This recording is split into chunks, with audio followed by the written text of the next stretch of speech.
Intan Hayati Nama Rosli Bintang, and I'm from grade 12D. I want to tell you about vowel sounds, diphthongs, and consonants. The first one is E for see, me, and this. The second one is I for sit, big, and with. The third one is A for 10, when, and very. The next one is A for cat, have. The next one is U for about, alone. The next one is A for father, ask, and start. The next one is O for from, not, and of.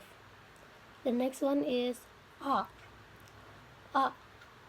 for cup, but, and up. The next one is O for more, and also. The next one is U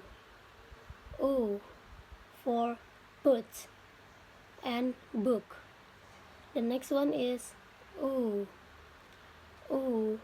for two, and woo. And the last one is for her, and learn. The next one is diphthongs. The first diphthong is A, can be used say and they. The second one is I, can be used my and by. The third one is ow can be used now, how. The next one is oi, can be used boy and toy. The next one is ear can be used near and here. The next one is o can be used pure, hour, and power. The next one is aya can be used hair and wear. And the last one is O can be used go and know. The next one is consonants. There are unvoiced consonants and voiced consonants. Unvoiced consonants can be cook, kick, two, six, fan, shoe. And voiced consonants can be gook, geek, zoo, then, zoo, zian, vision. The next one is I want to read the fable of the preacher who flew his kite, but not because he wished to do so.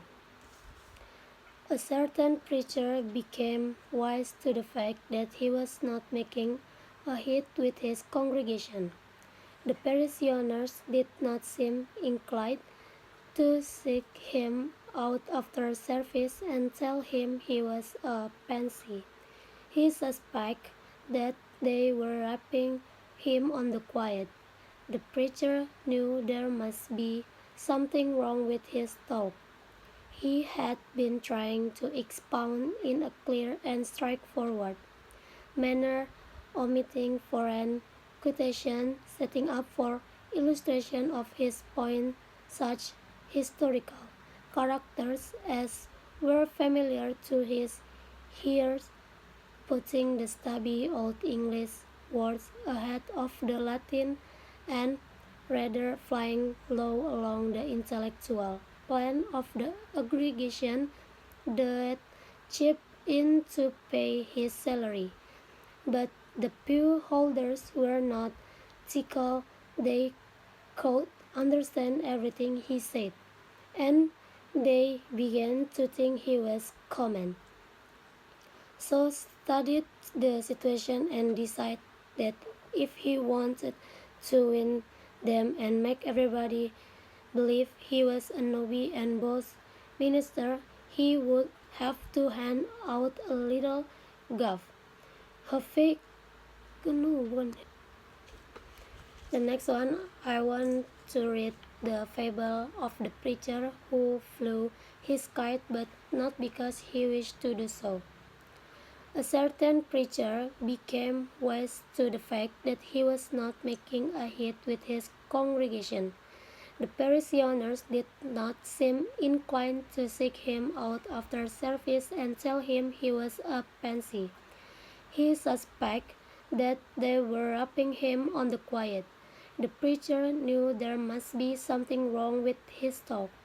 He had been trying to expound in a clear and straightforward manner, omitting foreign quotation, setting up for illustration of his points such historical characters as were familiar to his hearer, putting the stubby old English words ahead of the Latin and rather flying low along the intellectual plane of the aggregation that chipped in to pay his salary.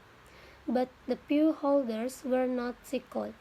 They could understand everything he said and they began to think he was common.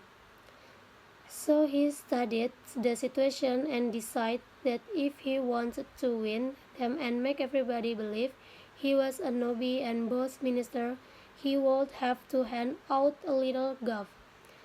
He fixed it up good and plenty.